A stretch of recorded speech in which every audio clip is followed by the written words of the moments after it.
Okay there everybody, I just thought I'd do a little video for all of you on some pitching to maybe add a little different dimension to your games.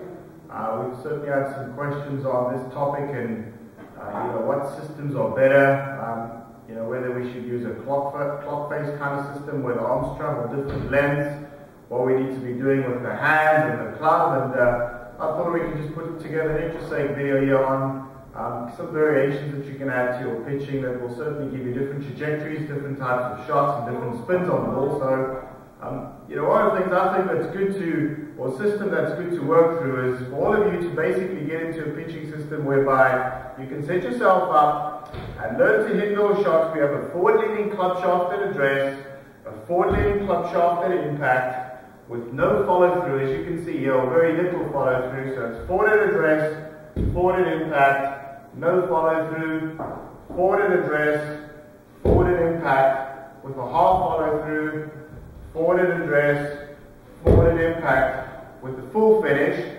So that will give you the first variation. Then we can move to more of a mid-shaft or straight up and down shaft, where we can have the shaft vertical at address, same system, vertical at impact, with no follow-through, vertical at address, and vertical at impact with a half follow through, and then the same vertical at address and vertical at impact with a full follow through. And then lastly we can experiment as well with the backward leaning shaft. So now the shaft is leaning backward at address, backward at impact, and we're going to again change the same variations or apply the same variations. Backward at address, backward at impact with no follow through, backward at address, backward at impact with a half follow through, and backward at address, backward at impact with a full follow through. Then lastly what we can do as well, so keeping in mind we've got different shaft leans now, forward, just to summarize, mid shaft leans and backward shaft leans with different finishes, short, medium and full. And lastly, we can then add to those different shaft leans and the different finish positions some different face motions.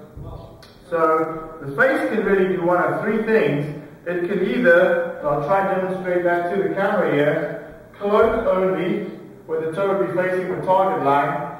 We can leave the hands alone for the face to do nothing, so it will cut the plane like that. Or we can have a reverse roll of the face, or lay back only, where we can see the club face is now pointing vertically at the sky.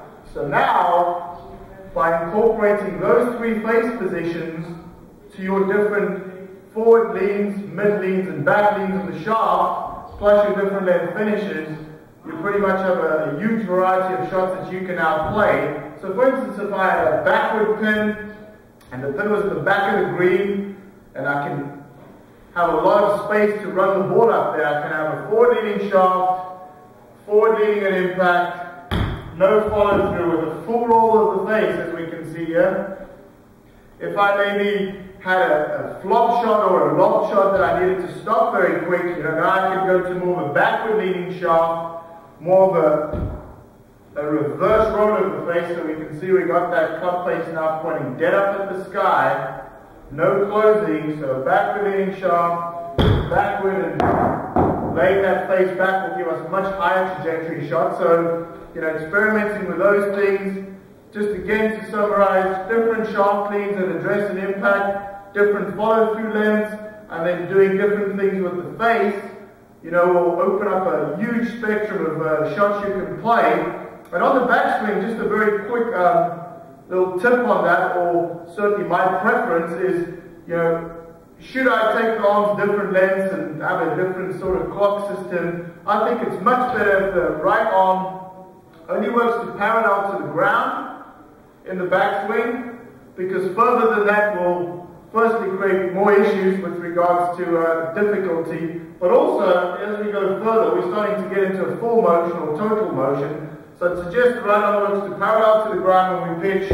As you incorporate these other little differences we spoke about, it can be shorter than that obviously for short little shots, but I wouldn't really try and go much further than the right arm parallel to the ground. Again, for the same reason as we're down to more of the total or full motion, full golf shots.